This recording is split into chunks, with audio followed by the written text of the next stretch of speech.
പോയതിന് ആദ്യം മാതാവിനോട് ഈശോടും ക്ഷമ ചോദിക്കുകയാണ്.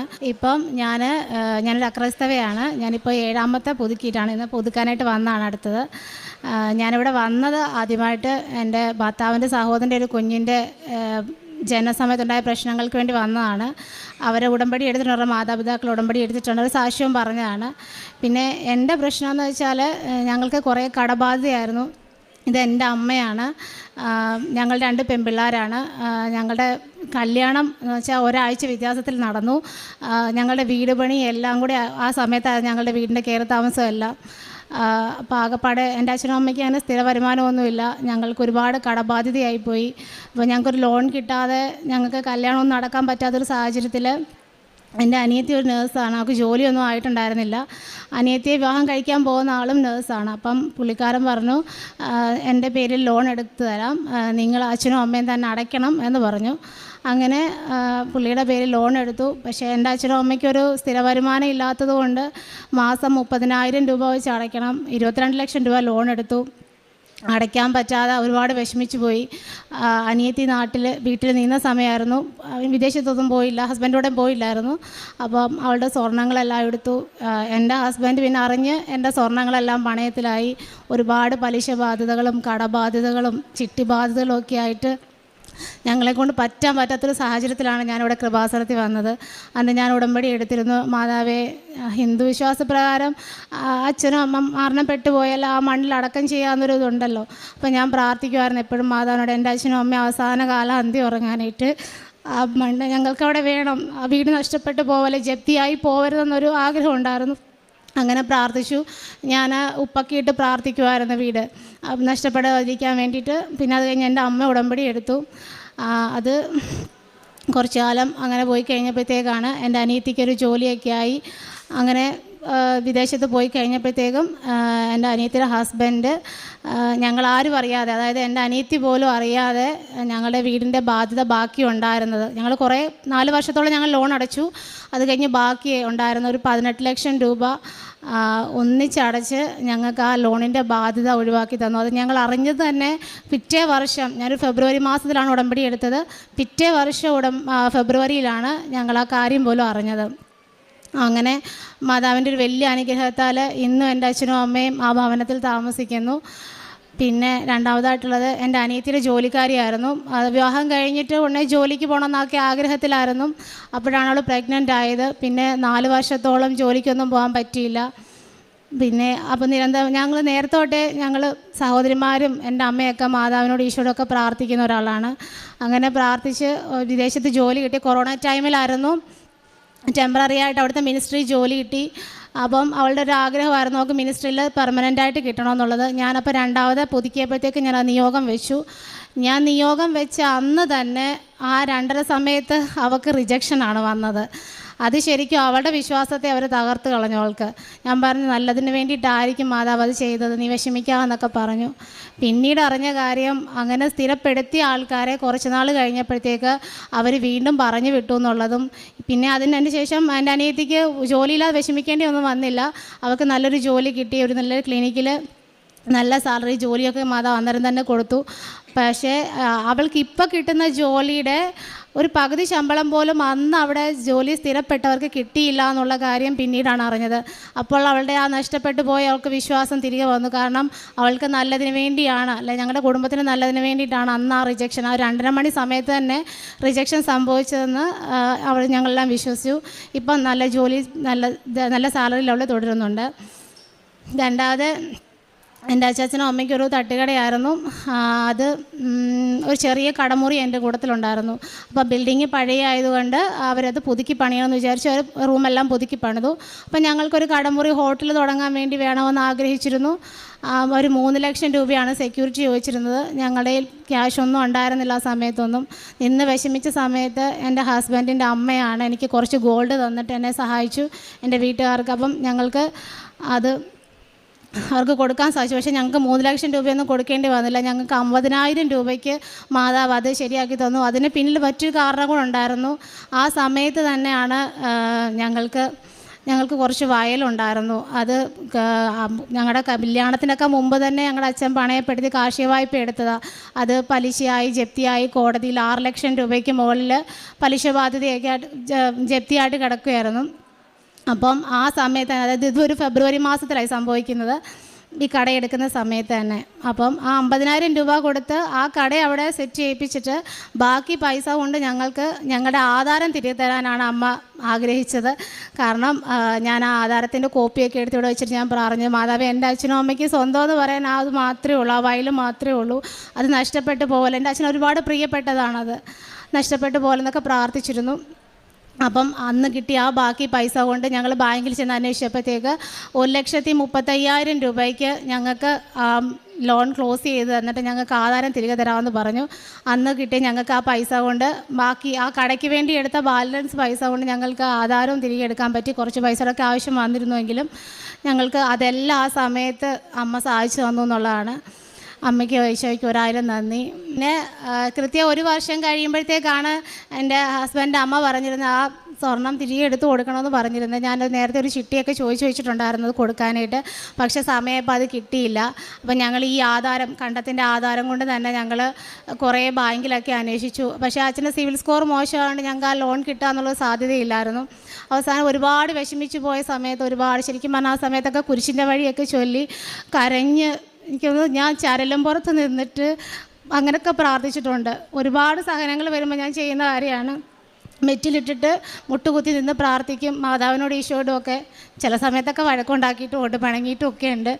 എങ്കിലും ഞാൻ വീണ് പോകുന്നിടത്തുനിന്ന് എൻ്റെ അമ്മ ഈശോ എന്നെ ഇപ്പോഴും താങ്ങി നിർത്തി ആൾത്താരിൽ നിന്ന് സാക്ഷ്യം പറഞ്ഞു. ഒരുപാട് സാമ്പത്തിക പ്രയാസങ്ങളിലൂടെ കടന്നു പോയിട്ടുണ്ട് ഈ നിമിഷം വരെയും. ആ സമയത്ത് ഞങ്ങളുടെ അടുത്തുള്ളൊരു ബാങ്കിൽ നിന്ന് ഞങ്ങളത് കൊണ്ട് കൊടുത്തു, ആധാരം കൊണ്ട് കൊടുത്തു. ലോൺ എല്ലാം സാങ്ഷനായ അവസാന നിമിഷമാണ് എൻ്റെ അച്ഛൻ്റെ സിവിൽ സ്കോർ ആ മാനേജർ നോക്കുന്നത്. ശരിക്കും ഒരു സാധ്യതയില്ല, സിവിൽ സ്കോർ മോശമായൊക്കെ ലോൺ കിട്ടത്തില്ല. ആ ഒരവസരത്തിൽ ഞങ്ങളോടുള്ളൊരു പ്രത്യേക പരിഗണന കൊണ്ടും അത് എൻ്റെ അമ്മയുടെ ഇടപെടലാന്ന് പറയും, എൻ്റെ പ്രാർത്ഥനയുടെ ശക്തി, അത്രത്തോളം ഞാൻ കരഞ്ഞു പോയ സമയമായിരുന്നത്. ആ ലോൺ ഞങ്ങൾക്ക് പാസ്സായി, ഞങ്ങൾക്ക് ആ ഗോൾഡ് തിരിച്ചെടുത്ത് കൊടുക്കാനും അമ്മ ഞങ്ങളെ സഹായിച്ചിട്ടുണ്ട്. പിന്നെ അതുപോലെ തന്നെ എൻ്റെ അച്ഛനും അമ്മയ്ക്കും കടയാണെന്ന് പറഞ്ഞല്ലോ, അവർ രാത്രിയിൽ ഒരുപാട് വൈകിട്ടാണ് തിരിച്ച് വീട്ടിലോട്ടൊക്കെ പോകുന്നത്. അപ്പോൾ 10-12 വർഷത്തിന് മുകളിലായൊരു സ്കൂട്ടറാണ് എൻ്റെ അച്ഛനുള്ളത്. ആകെ മൊത്തത്തിൽ നാശമായിപ്പോയി. പോകുന്ന വഴിക്കെല്ലാം അത് നിന്ന് പോകുന്നൊരവസ്ഥയുണ്ട്. രാത്രിയിലാണ് അമ്മ ശരിക്കും ഒറ്റയ്ക്ക് അമ്മയ്ക്കല്ല, രാത്രിയിൽ അവർ രണ്ട് തന്നെയാണ്. അവർ ഒരുപാട് കരഞ്ഞു പോയ സമയങ്ങളുണ്ട്, തള്ളി എത്രയെന്നൊക്കെ പറഞ്ഞ് വിഷമിച്ച സമയങ്ങളുണ്ട്. അമ്മ ആ സമയത്തൊക്കെ കാശ് രൂപം വണ്ടിയുടെ പുറത്ത് വെച്ച് പ്രാർത്ഥിക്കുകയും ഒരുപാട് കരഞ്ഞ് പ്രാർത്ഥിക്കുകയും ഞങ്ങൾ നിയോഗം വെച്ചിട്ടുണ്ടായിരുന്നു അതിനകത്ത് ഒരു വാഹനം വേണമെന്ന്. അത് ഇതുപോലെ തന്നെ അച്ഛൻ്റെ സിവിൽ സ്കോർ മോശമായതുകൊണ്ടാണ് വാഹനം പുതിയതെടുക്കാൻ പറ്റാത്തത്. ആയിരിക്കുന്ന സമയത്ത് വിഷമിച്ച് കുറച്ച് ദിവസം, എനിക്ക് ഏകദേശം ഒരാഴ്ച കഴിഞ്ഞപ്പോഴത്തേക്കാണ് പല ദിവസങ്ങളിലും കട അടഞ്ഞു പോയ സമയങ്ങൾ വരെ ഉണ്ട്. ഈ വാഹനം ഇല്ലാത്ത, അവർക്ക് വണ്ടിയില്ലാത്ത ബുദ്ധിമുട്ടാണ്. ചന്തയിൽ പോകണം, സാധനങ്ങളൊക്കെ എടുക്കണം, അങ്ങനത്തെ ബുദ്ധിമുട്ടുകളൊക്കെ ഉള്ളതുകൊണ്ട് വാഹനം ഇല്ലാതെ പറ്റാത്തൊരവസ്ഥയായിരുന്നു. അങ്ങനെയാണ് നമ്മുടെ കടയുടെ ഫ്രണ്ടിൽ തന്നെ ഈ സ്കൂട്ടറിൻ്റെയൊക്കെ ഡിസ്പ്ലേ കൊണ്ട് ആൾക്കാർ, അവിടുത്തെ ഒരു ഷോറൂമിൻ്റെ ആൾക്കാർ കൊണ്ട് വെച്ചത്. അച്ഛനപ്പോൾ അവരോട് പോയി സംസാരിച്ചു. നമുക്കൊരു പരിചയമില്ലാത്ത ആ ഒരു സ്റ്റാഫ് പറഞ്ഞു, ചേട്ടനും വിഷമിക്കേണ്ട, ചേട്ടൻ ഏതെങ്കിലും ഞങ്ങളുടെ, അതായത് ആ ജപ്തിയായി കിടക്കുന്ന ആ കണ്ടത്തിൽ ആ ബാങ്കിൽ നിന്ന് ഒരു NOC പേപ്പർ കൊണ്ട് കൊടുത്താൽ മതി, ഞങ്ങൾ ശരിയാക്കി തരാം. അവിടുത്തെ ആ സ്റ്റാഫിൻ്റെ ഒരൊറ്റ പുള്ളിക്കാരൻ്റെ ആ ഒരു ഇതിൽ ഞങ്ങൾക്ക് അച്ഛനൊരു പുതിയ വാഹനം, ഞങ്ങൾക്ക് നല്ലൊരു സ്കൂട്ടർ ഞങ്ങൾക്ക് ലഭിച്ചു. പുള്ളിയുടെ എൻ്റെ അച്ഛൻ ലോൺ അടച്ചില്ല എന്നുണ്ടെങ്കിൽ ആ പുള്ളിക്കാരൻ്റെ സാലറിയിൽ നിന്ന് കട്ട് ചെയ്യുന്ന ഒരു അവസ്ഥയിൽ പോലും അത്രയും നമുക്കൊരു പരിചയം ഇല്ലാത്ത ആ വ്യക്തി ഞങ്ങളെ സഹായിച്ചു എന്നുള്ളതാണ്. അതും എൻ്റെ അമ്മയുടെ ഈശോയുടെയും വലിയൊരു കൃപ കൊണ്ടും ഞങ്ങളുടെ ഒത്തിരി പ്രാർത്ഥന കൊണ്ടും ഞങ്ങൾക്ക് സാധിച്ചു കിട്ടിയൊരു കാര്യമാണ്. രോഗസൗഖ്യം എന്ന് പറഞ്ഞാൽ എൻ്റെ ഹസ്ബൻഡിൻ്റെ നെഞ്ചത്തിൽ വലത് ബെസ്റ്റിൽ ഒരു മൊഴി ഉണ്ടായിരുന്നു. ശരിക്കും എൻ്റെ ഹസ്ബൻഡ് നല്ല ഭയമായിരുന്നു, അത് ക്യാൻസർ പോലുള്ള എന്തെങ്കിലും അസുഖമാണോ, അങ്ങനെ വല്ലതും ആണെന്നുണ്ടെങ്കിൽ ഞാൻ വല്ല വണ്ടിക്കടിലുമ്പോൾ ചാവുകയുള്ളൂ, എന്നെ ചികിത്സിക്കാനൊന്നും പറ്റില്ല എന്നൊക്കെ ഇങ്ങനെ പറയുമ്പോൾ എനിക്ക് ഭയങ്കരമായിട്ട് ഭയം തോന്നി. ഞാൻ വെളുപ്പിനെ പ്രാർത്ഥിക്കാനെടുക്കുമ്പോൾ കണ്ണുനീരോടുകൂടി മാതാവിനോട് ഒരുപാട് പ്രാർത്ഥിച്ചു, മാതാവേ ഇത് മാറ്റിത്തരണം, എനിക്ക് എനിക്ക് ആ രോഗം പറയാൻ പോലും പേടിയാന്ന് പറഞ്ഞു. ഇടം കിടക്കുന്ന സമയത്ത് അവിടെ പോയി ഞാൻ പ്രാർത്ഥിക്കും, പ്രദക്ഷിണ പ്രാർത്ഥന ചൊല്ലും, കുരിശ് വരച്ച് പ്രാർത്ഥിക്കും, വിശ്വാസ പ്രമാണം ചൊല്ലും, അങ്ങനെ ഉപ്പും തേനും തൈലമൊക്കെ കഴിക്കാൻ കൊടുക്കും. അങ്ങനെ ഇരിക്കുമ്പോൾ ഒരു ദിവസം അച്ഛൻ്റെ ധ്യാനത്തിൽ എനിക്ക് അന്ന് ഉറപ്പായിരുന്നു ഈ മുഴയുടെ സംബന്ധിച്ച് എന്തെങ്കിലും അച്ഛൻ അന്ന് പറയുമെന്ന് എനിക്ക് ഭയങ്കര വിശ്വാസമായിരുന്നു. ഞാൻ അന്ന് ധ്യാനം കൂടാനായിട്ട് എടുത്തു. പക്ഷേ എന്ത് ചെയ്തിട്ട് ആ ധ്യാനം പ്രത്യക്ഷീകരണ പ്രാർത്ഥന ഇവിടെ സ്റ്റാർട്ട് ചെയ്ത് വരത്തില്ല. നേരെ പകുതി കണ്ടിട്ടാണ് ധ്യാനം വരത്തുള്ളൂ. ഒരുപാട് സമയം ഞാൻ റീസ്റ്റാർട്ട് ചെയ്തൊക്കെ നോക്കി, എന്നിട്ടൊന്നും അതങ്ങനെ വരുന്നില്ല. പകുതി കണ്ടാണ് വരുന്നത്. അപ്പം ഏകദേശം അച്ഛൻ രോഗസൗഖ്യ സമയമായപ്പോഴത്തേക്കും എൻ്റെ ഹസ്ബൻഡ് സ്ഥിരം ചായ കുടിക്കാൻ വരുന്നൊരു സമയമാണ് 4:15 സമയം. കറക്റ്റ് ആ സമയത്ത് ആ 4:15 സമയമായി ഹസ്ബൻഡ് കയറി വരികയും ചെയ്തു. അന്ന് അതുപോലെ തന്നെ അച്ഛൻ പറഞ്ഞിരുന്നു, വലത് ബ്രസ്റ്റിന് മൂവബിളായിട്ടുള്ള മുഴയുള്ള ഒരു വ്യക്തിയെ ഈശോ കർത്താവ് സൗഖ്യപ്പെടുന്നുണ്ടെന്ന്. അപ്പം ഞാൻ പറഞ്ഞത് എൻ്റെ ഏട്ടനെ തന്നെയാണെന്ന് പറഞ്ഞ് ഞാൻ പെട്ടെന്ന് ഏട്ടനെ വിളിച്ചുകൊണ്ട് വന്നു. അത് കേൾപ്പിച്ചു. ഞാൻ അപ്പം തന്നെ തൈലം എടുത്തുകൊണ്ട് വന്ന് കുരിശ് വരച്ച് പ്രാർത്ഥിച്ചു. പതുക്കെ ആ വലിയ മുഴ, അത് വെച്ചാൽ ഷർട്ട് ഇട്ടാൽ പോലും പുറത്തോട്ട് തള്ളിക്കാണുന്ന അത്രയും വലുപ്പം ഉണ്ടായിരുന്നു, അകത്തോട്ട് നല്ല രീതിയിലുണ്ടായിരുന്നു. അത് പതുക്കെ ചുരുങ്ങി ഇപ്പം പൂർണ്ണമായിട്ട് സൗഖ്യപ്പെട്ടു. അതെൻ്റെ അമ്മയ്ക്ക് ഈശോയ്ക്ക് എത്ര നന്ദി പറഞ്ഞാലും പറയാത്തൊരു സൗഖ്യമാണ്. കാരണം ഞാൻ അത്രത്തോളം ഭയപ്പെട്ട ഒരു രോഗമായിരുന്നത്. പിന്നെ എൻ്റെ മോൾക്ക്, എൻ്റെ കുഞ്ഞ് 6 മാസം കഴിഞ്ഞപ്പോൾ തൊട്ട് പശുവിൻ പാൽ അലർജി ആയിരുന്നു. അവളുടെ പ്രൈവറ്റ് പാർട്ടിലൊക്കെ ഇങ്ങനെ വ്രണങ്ങളുണ്ടായി, ചുമന്ന് ഭയങ്കര ബുദ്ധിമുട്ടായിരുന്നു. അപ്പോൾ നമ്മൾ സ്നഗ്ഗിയൊക്കെ ഉപയോഗിക്കുന്ന പ്രായമായതുകൊണ്ട് കുഞ്ഞിനത് ഭയങ്കര ബുദ്ധിമുട്ടായിരുന്നു. എത്ര മരുന്ന് തേച്ചാൽ അന്നേരത്തെ മാത്രമേ സൗഖ്യം ഉണ്ടായിരുന്നുള്ളൂ. പിന്നെ ഞാൻ മരുന്ന് പൂർണ്ണമായിട്ട് മാറ്റിയിട്ട് ഉടമ്പടി തൈലം തന്നെയാണ് തേച്ച് പ്രാർത്ഥിച്ച്. ഇപ്പം അവൾക്ക് പശുമ്പാലൊന്നും കഴിച്ച് ഒരു പ്രശ്നവും ഇല്ല, ഒരു അലർജിയില്ല, ഒന്നുമില്ല, പരിപൂർണ്ണ സൗഖ്യമാണ്. പിന്നെ എൻ്റെ അമ്മയുടെ ഒരു കമ്മലിട്ട് കാത് കീറിപ്പോയി. ഇവിടെ ഒരു ആലപ്പുഴയിൽ ഒരു ഹോമിയോ ഡോക്ടറിനെയാണ് കാണിച്ചത് ഞങ്ങളത് കാത് ഒട്ടിക്കാൻ വേണ്ടിയിട്ട്. പുള്ളിക്കാരൻ അതെന്തൊക്കെയോ ചെയ്തിട്ട് പറഞ്ഞു 3 ദിവസം തല കുളിക്കരുത്, നനയ്ക്കരുതെന്നൊക്കെ പറഞ്ഞു. അമ്മയ്ക്കത് ചെയ്ത് വീട്ടിൽ ചെല്ലുന്ന സമയം തൊട്ട് വേദനയുണ്ട്. അമ്മ 3 ദിവസം അത് അഴിക്കില്ലെന്നൊക്കെ പറഞ്ഞുകൊണ്ട് അമ്മ അത് അഴിച്ചൊന്നുമില്ല. 3 ദിവസം കഴിഞ്ഞപ്പോൾ ആകപ്പാടെ മൊത്തത്തിൽ പഴുത്ത് നാശമായി, കുറച്ച് ഭാഗം അടർന്നു പോയ അവസ്ഥയായി. ഹോസ്പിറ്റലിൽ ചെന്നപ്പോഴത്തേക്ക് അവർ പറഞ്ഞു, PHC ചെന്നപ്പോൾ അവർ പറഞ്ഞു, ഇത് മിക്കവാറും കട്ട് ചെയ്യേണ്ടി വരും, നിങ്ങൾ ഇത്രയും പെട്ടെന്ന് സർജനെ കാണാൻ പറഞ്ഞു.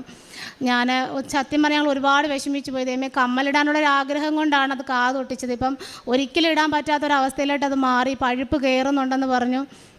ആ ഒരവസ്ഥയിൽ ഞങ്ങൾ സർജനെ കാണാൻ പോയി. ഞാനപ്പം അമ്മയെ ഡോക്ടറിൻ്റെ റൂമിൻ്റെ അവിടെ നിർത്തിയിട്ട് ഞാൻ പറഞ്ഞു, ഇപ്പോൾ വരാമെന്ന് പറഞ്ഞിട്ട് എനിക്ക് കുറേ പത്രമൊക്കെ ഉണ്ടായിരുന്നു. ഞാൻ അവിടെ പോയി താഴെ പോയി അവിടെ ഉണ്ടാകുന്നവർക്കെല്ലാം കൊണ്ട് കൊടുത്ത് പ്രാർത്ഥിച്ചു. ഞാൻ വീട്ടിലിരിക്കുമ്പോൾ എൻ്റെ കാതിൽ ഞാനും തൈലും ഉപ്പുമൊക്കെ തേച്ച് കുരിശ് വെച്ച് പ്രാർത്ഥിക്കുകയൊക്കെ ചെയ്തിട്ടുണ്ടായിരുന്നു.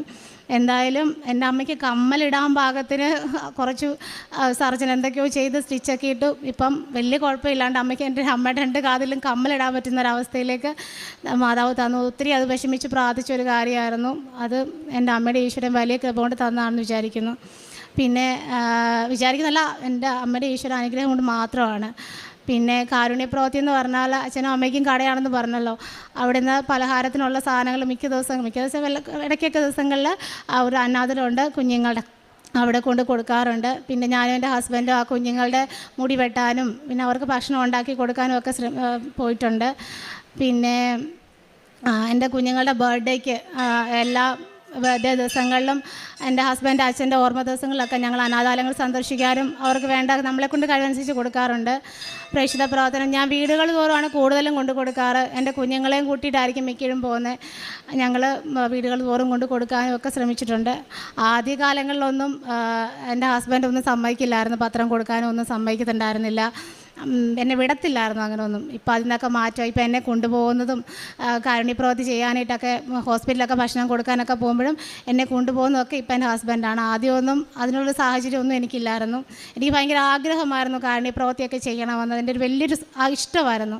അതിനൊക്കെ എനിക്കിപ്പോൾ അമ്മ എനിക്ക് എൻ്റെ ഇഷ്ടം പോലെ ചെയ്യാനായിട്ട് എനിക്കൊരു കൃപ തന്ന് അനുഗ്രഹിച്ചിട്ടുണ്ട്. എനിക്ക് തന്ന എല്ലാ അനുഗ്രഹങ്ങൾക്കും കൃപകൾക്കും എൻ്റെ അമ്മയ്ക്കും ഈശോയ്ക്കും ഞാൻ ഒരുപാട് നന്ദി പറയുന്നു.